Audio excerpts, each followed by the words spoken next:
প্রথম শব্দ মা, প্রথম স্পর্শ মা। মা মানে এক পৃথিবী। আর এই মাতৃদিবসের শুরুতেই পেয়ে গিয়েছি মা মেয়ের জুটিকে, অপাদি এবং প্রিয়াঙ্কা। তোমাদের দুজনকেই শুভেচ্ছা। কেমন আছো বলো? আমরা সবসময় ভালো থাকি, সবসময় ভালো থাকি। তবে হ্যাঁ, এখন যদি বলো এই পরিস্থিতিতে, যেরকম দেশের একটা পরিস্থিতিতে আমাদের সকলের মা ভালো নেই। একটা যুদ্ধ, যুদ্ধ লাগা মানে আমাদের দেশ ও মাতৃকা সব থেকে বড় মা, আমাদের মা, যার বুকে আমরা জন্মেছি, যার কোলে আমরা থাকি এবং যার কোল থেকেই আমরা বিদায় নেব, সে নিজেই ভালো নেই। তার মানে কি আমরা কেউ ভালো নেই, এটা মানতেই হবে যে আমরা কেউ ভালো নেই। একদম সত্যি, এই মন ভারাক্রান্ত আমাদের সকলেরই, কিন্তু ওই শো মাস্ট গো অন, কাজ তো করে যেতেই হয়। তো মেয়ের পরিচালনায় কাজ করলে, মেয়ের কাছ থেকে একটু শুনি, মাকে যখন অ্যাসিস্ট করছিলে, মা তো ডাক সাহিত্যে অভিনেত্রী, সেখানে কি পরিচালক হিসেবে কি একটু টেনশন কাজ করছে? Definitely yes, why not. দেখো তুমি যাকে প্রথম কথা, আমি গিয়ে রায়চকে শুটিং ছিল, আমি গিয়ে 3 ঘন্টা বসে আছি, তারপরে গেছি। ওটা আমি বলো না, আন্দুল থেকে রায়চক যাচ্ছিস তো কি হয়েছে? আমি রায়চক পৌঁছে গেছি, তখন আর বেহালা পৌঁছায়নি। আচ্ছা অপাদি, এটা কি মা বলে কি অ্যাডভান্টেজটা নিল? হ্যাঁ, আর আমাকে সকলে বকাবকি করছে, তুমি ওকে খুব প্রশ্রয় দাও, ওকে একটু বকারই প্রয়োজন আছে, ওকে একটু বকো। তাহলে হ্যাঁ বকবো, আসতে দাও। হ্যাঁ, কিন্তু যখন পৌঁছালাম, খুব বাড়াবাড়ি করছিস না তুই? হ্যাঁ, এই তো চলো দাঁড়াও, শাড়িগুলো আয়রন করতে পাঠাতে হবে, শাড়িগুলো দেখাও তো, বলে তাড়াতাড়ি শাড়ি ফাড়ি নিয়ে ব্যাপারটা বকাটাও এরকম। হ্যাঁ, যদি অতিরিক্ত মাত্রায় কিছু একটা করে ফেলি, আমি জানি ওটা আমি তখন কাঁপতে। এর আগের দিন আমার জন্মদিন ছিল, ওর যেদিন এই যে ইটস মজা লঞ্চ হলো, সেদিন 22 ফেব্রুয়ারি ছিল আমার জন্মদিন, সেদিনও আমাকে নিয়ে গিয়ে 1.5 ঘন্টা বসিয়ে রেখেছিল। এবার অনুপম চলে গেছে, আমি অনুপমকে বলছি একটু বস না। আমি জানি না, আমি আজকেই বলছিলাম গাড়িতে আস্তে আস্তে, জীবনে আমি সাউদার্ন এভিনিউর রাস্তায় জ্যাম পাই না, আমি আজকে এখানে জ্যাম পেয়েছি। আমি বললাম আমার কোন গ্রহ খারাপ যে আমাকে দেরি করিয়ে দেয়? আমি যতই চেষ্টা করছি, আমি আমারই মেয়ে তো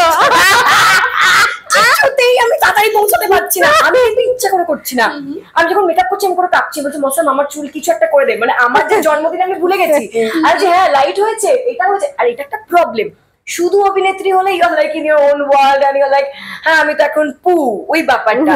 যখন তুমি ডিরেক্টর, যখন তুমি ক্রিয়েটিভ হেড, যখন তুমি চ্যানেলের ওটা দেখতে হবে, তোমাকে পিআর দেখতে হবে, ওরাও আমাকে খুব জ্বালায়। তার মধ্যে হ্যাঁ প্রিয়াঙ্কা দি এটা হলো না, আমি ব্লাশনটা লাগাবো না, এটা হলো না দেখবো, এই করতে করতে পুরোটা সামলাতে সামলাতে তুমি দেখো তখন তুমি কাজের মাসি। তখন আমি কাজের মাসি। এখন ওটাই তো বললাম, যতদিন শুধু অভিনয় করতাম আমি 11টার পর কারোর ফোন তুলতাম না। এখন রাত্রে 2:30টার সময় বলছি কালারটা হলো, পাঠা, এডিটটা হলো, ভিডিও কলে দেখা, এরকম করে ভিডিও কলে এডিট দেখছি। So now the life is different, but again আমার মনে হয় সময়কে অপচয় করার থেকে ভালো সময়কে ইউটিলাইজ করা। আর বলে না মাথায় ধার দেওয়ার মতো, আমি যত নিজেকে এক্সপ্লোর করছি আমার মনে হয় আমি তত বেটার শিখছি। আর আমি অনেস্টলি বলছি, হয়তো লোকে বলে যে সবকিছু করা যায় না, আমি সবকিছু করতে চাই। এই যে তুমি বললে সবকিছু করা যায় না, সবকিছু করতে চাও, কোথাও কি দশভুজার মতো। আমরা কিন্তু আমাদের মায়েদেরও তাই দেখি, মায়েরাও কিন্তু দশভুজা। অবশ্যই মায়েদের থেকে বড় হিরো তো লাইফে কেউ, মায়েরা সব পারে। একটা কথা আমরা ছোটবেলায় বলতাম যে আমার মা সব পারে, কারেক্ট। মায়েরা পারে না এমন কিন্তু কিছু হয় না। হ্যাঁ, সেই ছোটবেলায় আটা দিয়ে পুতুল বানিয়ে দেওয়া থেকে আরম্ভ করে তোমাকে ধরে স্কুলে নিয়ে যাওয়া, তোমাকে পড়ানো, প্রথম অয়ের পেছনে আঁকশি দেওয়া, সমস্ত কিছু কিন্তু মা। Correct correct. সুতরাং মায়েরা পারে না এমন কিছু, মায়েরা দেখায় যে মায়েরা কিছু পারে না, যে আমি একটা সময়ের পর মা না বাবা এটা পারবো না, আমার ভয় করছে, কিন্তু মায়েরা কত কিছু পারে দেখতে হবে, এবং নিজেকে বঞ্চিত করতে পারে। সবার আগে হচ্ছে এটা যে মায়েরা নিজেকে সবকিছু থেকে বঞ্চিত করতে পারে, ভালো থাকা, ভালো খাওয়া, ভালো জামা কাপড় পরা, নিজেকে সময় দেওয়া, সমস্ত কিছু থেকে মায়েরা নিজেদের বঞ্চিত করতে পারে। ঠিক, মানে অপাদি এই জিনিসটা তোমরাও দেখে এসছো, কিছু ক্ষেত্রে হয়তো আমরাও দেখে এসছি, কিন্তু এই জেনারেশনে আমরা ভীষণ ভোকাল হই একটা নিয়ে, যে মায়েরা সবকিছু পারেন যে সেটা নয়, মায়েদেরও কিছু না পারা থাকতে পারে, মায়েরাও প্যাম্পার্ড হতে চান, তাদের একদম চায় তো, তারা এই জায়গা খুবই থেকে চায়। মায়েদের কিন্তু আমরা ওই টেকেন ফর গ্রান্টেড করে অনেক ইগনোরও আমাদের গল্পটা তো সেটাই, একদম। যে আমাদের গল্প, আমি রুণানুবন্ধের কথা বলছিলাম একটু আগে, যে রুণানুবন্ধ, হোয়াট ইজ রুণানুবন্ধ? রুণানুবন্ধ যে বাচ্চা যখন ছোট থাকে মাই বুঝতে পারে যে তার খিদে পেয়েছে, তার পটি পেয়েছে, সে এই সময় করবে, বা হয়তো কানে শুনছে না, বা বাচ্চার কোনো প্রবলেম থাকে, স্পিচ প্রবলেম থাকলে বাচ্চার কথা, সমস্তটা কিন্তু মা আগে নোটিস করে, মা বুঝতে পারেন। একটা সময় পরে মাকে বোঝার কেউ থাকে না, যখন ছেলে মেয়েরা বড় হয়ে যায়, যখন হয়ে যায়। আর এখন 40 ঊর্ধ্বদের এত বেশি ডিভোর্স, 40 ঊর্ধ্ব মহিলাদের প্রচন্ড ডিভোর্স বেড়ে গেছে। এই বছর তো আরো হবে, এবছর তো আরো মানে প্ল্যানেটারি সিস্টেম তাই বলছে আরো হবে। তো সুতরাং তাদেরকে বোঝার কেউ থাকে না। সুতরাং মেয়ের দায়িত্ব, আমি ছেলেদের কথা বলবো না এখানে, কারণ ছেলেদের অনুভূতি সম্বন্ধে আমি কাউকে করছি না, ছেলেরাও খুব অনুভূতি সম্পন্ন হয়, কিন্তু মায়ের অনুভূতি বোঝার জন্য বোধহয় একটা মায়েরই দরকার হয়। এবং একটা মেয়ে যখন পরিণত হয়ে যায় সে তো মা, সুতরাং তার মা তখন তার মেয়ে, সুতরাং তার যে চাহিদাগুলো সেগুলো মেয়ের বোঝা দরকার, যেটাই হচ্ছে আমাদের এইটার গল্প। একদম। আর এই সমাজেও দেখবে অনেক ক্ষেত্রে মায়ের উপর চাপিয়ে দেওয়ার একটা প্রবণতা থাকে, তুমি মা মানে তুমি, তোমার এটা দায়িত্ব, এটা তো এটাও তো কোথাও গিয়ে ঠিক নয় যে মায়ের সব দায়িত্বটাই যে মায়ের উপর চাপিয়ে দেওয়ার একটা ব্যাপার থাকে, আর মায়েদের জোর করে নিয়ে নেওয়ারও একটা ব্যাপার থাকে।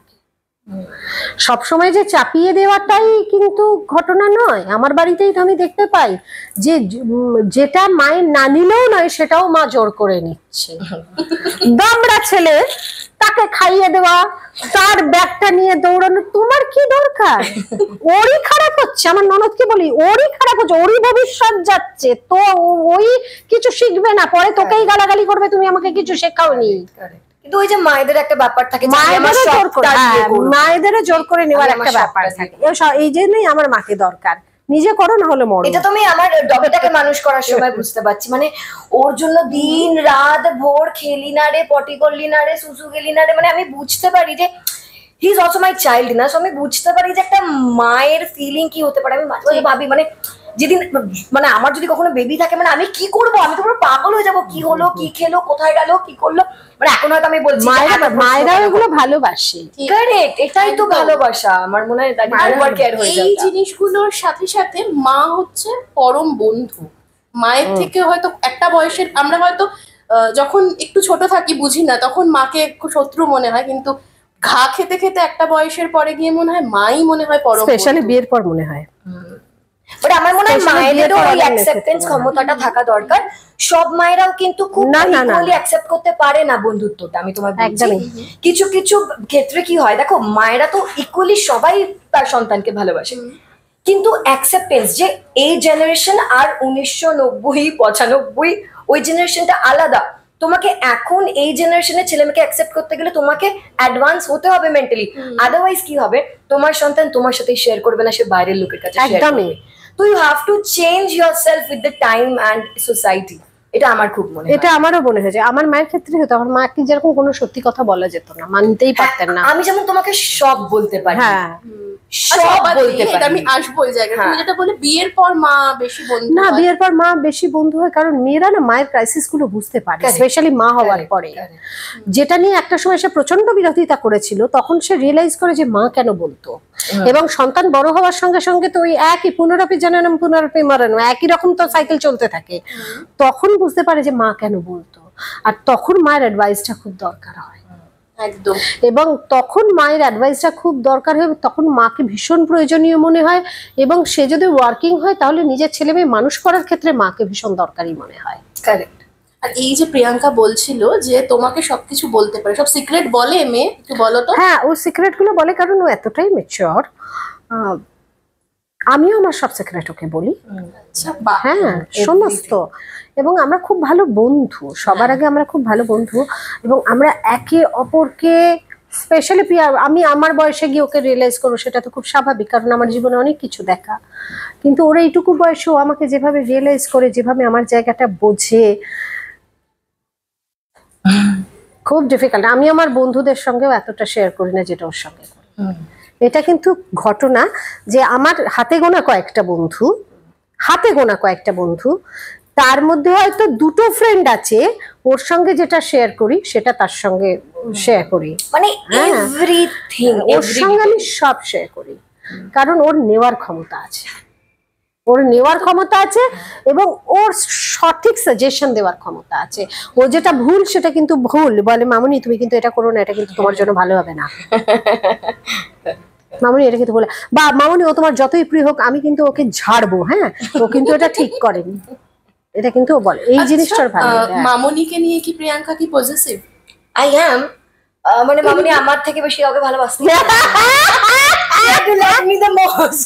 অন্য কোনো মানে অন্য কাউকে ভালোবাসুক, আমার বয়সী মেয়ের মতো কাউকে আমার মতো ভালোবাসা যাবে না। অন্য কাউকে ভালো, I am very possessive about এটা আন্ডারলাইন। হ্যাঁ, I am very possessive about my parents, মানে এটা আমার বাবা হোক, মা হোক, মামুনি হোক, মানে আমাকে বেশি ভালোবাসতে হবে। আমি তোমাদের সবাইকে বেশি বেশি ভালোবাসছি ইকুয়ালি, বাট আমাকে তোমাদের বেশি ভালোবাসতে হবে। আমার তার জন্য জান প্রাণ সব আছে, আই এম অলওয়েজ দেয়ার। মানে মামুনি যদি আমাকে রাতে 2টোর সময় ফোন করে পাবলি শোন এইটা একটা বলার আছে, আমি কিন্তু ঘুম থেকে উঠেও শুনবো হ্যাঁ বলো। সো এটা না একটা খুব ক্লোজ বন্ড, এটা একটা অদ্ভুত বন্ড। মাই টাচউড হয়তো এত বললে নজর লেগে যাবে, but there is a very different equation and a very strong bond which is very rare, very rare. একদমই খুব। আর আমি খুব বুঝতে পারি, মানে আমার মায়ের ঘটনাও যদি আমি বলি, আমি আমার মা আমাকে কি বলবে আমি তার আগেই বলি, মা তুমি এটাতে কষ্ট পেয়েছো না, এটা হয়েছে না। আমি মানে বললাম যেটা একটু আগেও যে আমি বম্বেতে ধরো কোনো মিটিং এ আছি, আমার মা যদি ফোন করে না, তার মাঝখানে আমি 1 সেকেন্ড ফোনটা তুলেও বলবো 1 সেকেন্ড দাঁড়াও মিটিং এ আছি। I will always make you feel I am there.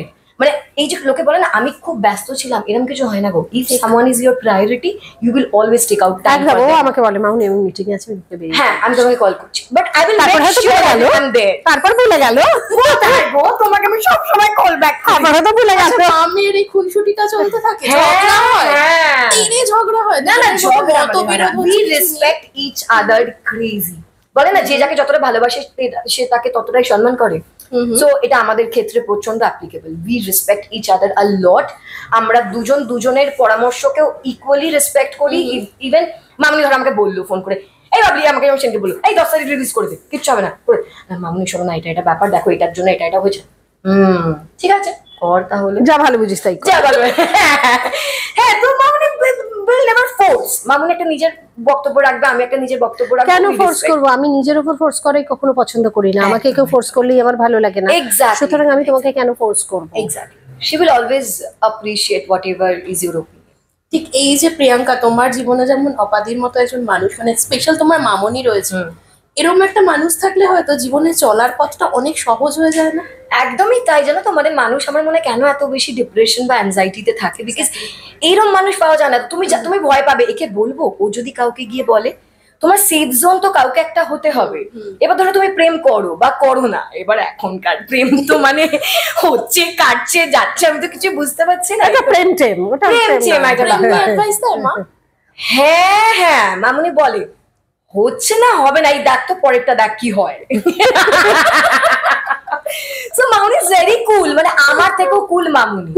মানে আমি হচ্ছে একটু মামুনি বুঝলে তো ব্যাপারটা হচ্ছে হবে, ছাড় তো পরেরটা। কাউকে ভালো লাগলে কি সবার প্রথমে এসে কি মামনিকেই বলে হ্যাঁ হ্যাঁ, ক্রাশ খেয়েছি? Of course, yes, the first picture মামুনি ভালো লাগছে দেখো তো। এটা হবে না, এটা ভুলভাল। So definitely yes. একদম তোমাদের সম্পর্ক এরকমই চলতে থাকুক অপাদি। যখন ওকে একদম প্রথম দেখেছিলে সেই সময়টা মনে পড়ে? তখন তো এইটুকু ছিল, তখন তো খুবই ছোট ছিল, মা করতে এসেছিল। হ্যাঁ তখন, কিন্তু তখন থেকে ওকে আমার যেটা ভালো লাগতো যে তখন থেকে ও খুব মেচিওর। ও তখন থেকেই ওর বয়সের তুলনায় অনেকটা বড় আমার মতো। আমি যেরকম, আমার দাদা আমার থেকে 5 বছরের বড়, চিরকাল সবাই আমাকে দিদি বলতো, দাদাকে বলতো তোমার ভাই। সেই জন্য আমি দেখেছি যে ওর জীবন বোধটা ছোটবেলা থেকেই অনেক বেশি, যেটা আমাকে প্রথম থেকেই খুব মুগ্ধ করেছে। এবং সব থেকে বড় কথা, ওর ফ্যামিলির প্রতি ওর যে কমিটমেন্ট, সেটা এখনকার বাচ্চাদের দেখা যায় না। এটা কিন্তু আজকে তৈরি হয়নি, এটা কিন্তু ওর ছোট বয়স থেকেই ছিল, যে ওর ফ্যামিলির প্রতি দায়িত্ববোধ, ওর ফ্যামিলির প্রতি কমিটমেন্ট। ও একটা বাচ্চার যা যা প্রয়োজন হয় সবসময় যে সবকিছু ও ফ্যামিলি থেকে প্রথম থেকে পেয়েছে তা কিন্তু না, ভেরি অনেস্ট, আমি তো দেখেছি। কিন্তু ওর কর্তব্যবোধ থেকে কোনোদিন সরে যায়নি। আমার ক্ষেত্রেও কিন্তু সেম একই। হ্যাঁ, ওর জায়গা থেকে, যেটা আমাকে খুব মুগ্ধ করেছে। এখন হয়তো ও সবাইকে ডমিনেট করতে পারে, ও সেই জায়গাটা তৈরি করেছে, হ্যাঁ সেটা তৈরি করতে লাগে অবশ্যই। না তুমি আমাকে বহু বছর আগে একটা ব্যাপার, একটা লাইন মামুনি বলেছিল, no one gives you power, you have to take your power. এই লাইনটা এখন অব্দি মাথায় বসে আছে, no one gives you power. সুতরাং ও সেটা কিন্তু অর্জন করেছে এবং তার জন্য কিন্তু ওকে লড়াই করতে হয়েছে। আমি ওর পেছনে থেকেছি, কিন্তু ফাইটটা ওই করেছে। ভীষণ সুন্দর কথা বলছো, এত ভালো আড্ডা জমে উঠেছে আমাদের।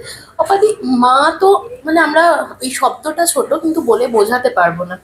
তুমিও মাকে হারিয়েছো, মানে মায়ের কোন জিনিসটা মিস করো এখন? যখন কোনো মায়ের কথা যেটা সারা জীবন তোমার একটা জীবন বোধ পাল্টে দিয়েছিল, এরকম কিছু মাকে মিস করা, মায়ের কোনো, মায়ের থেকে পাওয়া কোনো শিক্ষা যদি জিজ্ঞাসা করি? কষ্ট করতে শেখো, শুকেলে বসে থাকবে।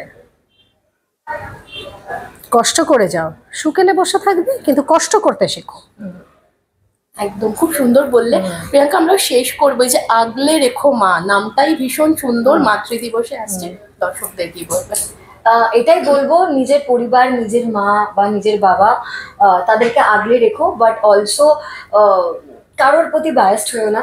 সবসময় আমার মনে হয় তাদের মধ্যে এইটুকু ম্যাচুরিটি থাকা উচিত, কোনটা ঠিক কোনটা ভুল সেটা দেখে মা বাবার পাশে থাকো, পরিবারের পাশে থাকো, কারণ তারা ছাড়া আমার মনে হয় না জীবনে আর কিছু বি ইম্পর্টেন্ট আছে বলে। পরিবার যদি ভালো হয়, জীবনের সবকিছু খুব ভালো হয়ে দাঁড়িয়ে যায়। অপাদি, সবাই ভালো থাকবেন, এটাই। আগলে রেখো মা, আমি একটা কথা বলবো, আমাদের কনসেপ্ট দেখলে আপনারা বুঝতেই পারবেন যে আমি আবারও বলবো যে একটা সময় মায়েরা কিন্তু ভীষণ একা হয়ে যায়, মায়েদের ভালোবাসার কেউ থাকে না। সুতরাং সন্তানদের মা সেই সময় মায়েদের প্রতি কেয়ারিং হওয়াটা খুব দরকার, এবং সন্তানের সেই সময় মায়ের দায়িত্ব নেওয়াটা, মা হোক বাবা হোক দুজনেরই। অনেক বাবাও অনেক ভালো মা, অনেক বাবাকেও আমি দেখেছি অনেক ভালো। আমার বাবা যেরকম মা ছিলেন, আমি সবসময় বলি আমার মা ছিলেন বাবা, বাবা ছিলেন মা, দুজনকেই আমি হারিয়েছি। বাবাকে তো ভীষণ কম বয়সে হারিয়েছি। সুতরাং নিজের পরিবারের প্রতি সচেতনতা সবার আগে দরকার, তাদেরকে ভালোবাসা দরকার। নিজেদের দাবিগুলো থাকবে, এখনকার সন্তানদের অনেক রকমের দাবি হয়। আমাদের যেরকম দাবি বসিয়ে দেওয়া যেত, না এটা পাবে না, এটা হবে না, এখন তো সেটা বলা যায় না, কারণ তাদের দাবিগুলো খুব স্বতন্ত্র এবং স্বতঃস্ফূর্ত। সেগুলোর প্রতি নিজের সম্মান রেখে পরিবারের প্রতি কিন্তু দায়িত্ব নেওয়া উচিত। Thank you. এরকম আরো বিভিন্ন আপডেটের জন্য অবশ্যই চোখ রাখুন টলিগলাজে।